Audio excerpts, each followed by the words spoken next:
যতটুকু ভালোবাসা আমি আসলে পেয়েছি এতটুকু আসলে আমি পাওয়ার যোগ্য কিনা আমার নিজেকে প্রশ্ন করলে আমার মনে হয় না।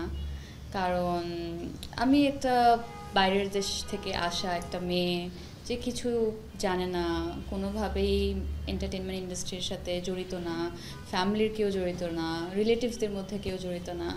আমি একটা বিউটি প্যাজেন্টে যাই, কিভাবে কিভাবে সেটা জিতে যাই, জিতে যাওয়ার পর সবাই জানে যে মেয়েটা আসলে বাংলা পড়তে পারে না, তো স্ক্রিপ্ট কিভাবে পড়বে। অনেকেই যখন প্রথম দিকে কাজ করেছে তখন ওনারা এই ধরনের কথা বলেছে, মেজবিন অনেক উইনার হয়েছে কিন্তু হয়তোবা অনেক দূর যেতে পারবে না। অনেক কাজ করেছি, যতটুকু ডিজার্ভ করি তার চাইতেও আসলে বেশি সুযোগ পেয়েছি, কারণ সবাই আমাকে অনেক ভালোবাসা দিয়েছে, অনেক ভালোবেসেছে। এটা আমাদের রাইটার্সরা হোক না কেন, ডিরেক্টরসরা হোক না কেন, আমার কো অ্যাক্টার্সরা হোক না কেন, ফিমেল কলিগসরা হোক না কেন। কারণ আমাকে আসলে বলেন না যে হাতে ধরে হচ্ছে গিয়ে